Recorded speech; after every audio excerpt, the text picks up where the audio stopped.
can meet in the shower. We can dry up in the covers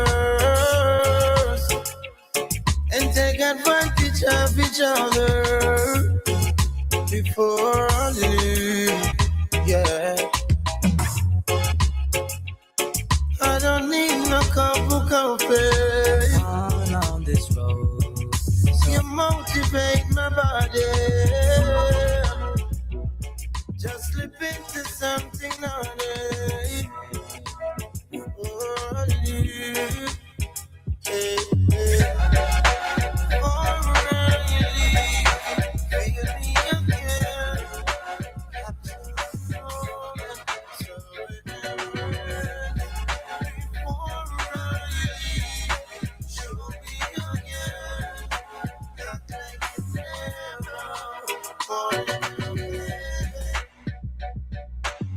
Just make sure you capture that moment, right? Once in a lifetime. Once I leave by order. Anyways, it's now top of the hour 3 p.m. right here in St. Vincent and the rest of the Eastern Caribbean. Yes, top of the first hour, right? Keep it locked on to the Clean First Song with 99.9. It's time to present to you our news at 3. 5 so Fridays, I'm telling you. This is 99.9 Radio. Turn it up.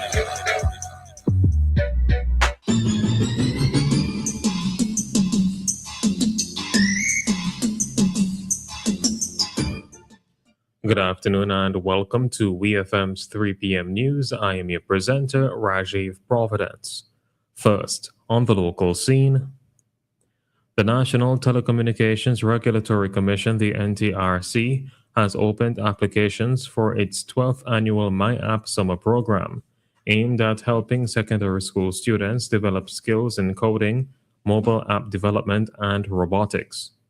The hands-on ICT program will be hosted at 3 locations this year: the Union Island Secondary School from July 13th to 24th, St. Joseph's Convent Mariquo from July 27th to August 7th, and the St. Vincent Grammar School from August 3rd to 14th. Interested students are encouraged to apply before the June 20th deadline through the NTRC website at ntrc.vc, via WhatsApp at 457-2279 or the NTRC SVG social media pages. Prime Minister Dr. Godwin Friday says government plans are underway to help young fisherfolk acquire larger boats as part of efforts to expand St. Vincent and the Grenadines' blue economy. Speaking on the country's economic development strategy, the Prime Minister said the fishing industry has significant untapped potential and must move beyond outdated methods. The government is also seeking private investment to redevelop the Otley Hall Marina and Shipyard. At the same time, efforts are continuing to grow the new economy through sectors such as the creative industries, call centers, online business, and CMOS farming, while investment tours are being held overseas to encourage diaspora investment in the country. Still on the local scene, fishers in Barralee are finally receiving equipment intended to assist with recovery efforts following the 2021 La Soufrière volcanic eruption. Minister of Fisheries Conroy Huggins says the supplies had been available since 2022 but were never distributed under the previous administration. The items include ropes, waves, and fish pot wires for fishers in the area. The distribution comes ahead of the country's 49th Fisherman's Day celebrations later this month. Minister Huggins said the government remains committed to improving support for fishers and strengthening the fishery sector across St. Vincent and the Grenadines. On to news in the region.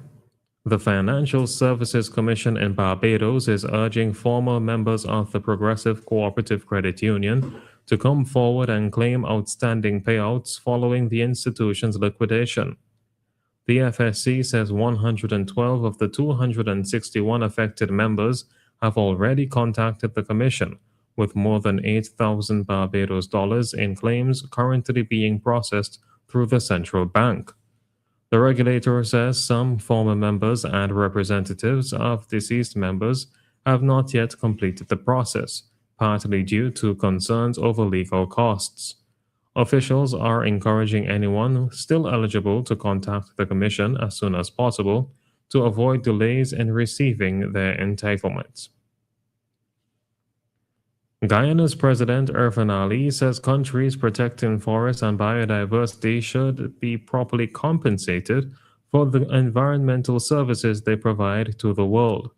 Speaking at an energy forum in Texas, President Ali said Guyana has maintained more than 85% forest cover while expanding its oil and gas sector. He argued that nations preserving forests are often overlooked, while countries that destroyed forests receive funding to replant them. Ali is calling for global market-based systems to place economic value on biodiversity and standing forests, while promoting greater international cooperation on climate and environmental protection. Finally, on the international scene, Iran has accused the United States of choosing what it called a reckless military adventure amid rising tensions in the Strait of Hormuz. Iranian Foreign Minister Abbas Araghchi said Tehran would not bow to pressure as both countries traded accusations over recent attacks in the strategic waterway. The U.S. says its forces disabled Iranian oil tankers attempting to breach an American naval blockade, while Iran claims U.S. strikes targeted vessels in coastal areas, injuring several sailors. Despite the clashes, President Donald Trump says a ceasefire remains in place as diplomatic talks continue. This has been WeFM's 3 p.m. News. I have been your presenter, Rajiv Providence. Join us again at 5:30 for WeFM's Evening News, and we thank you for listening. This Friday, May 8th, it's all about Mom at Courts. A washer, an iron, a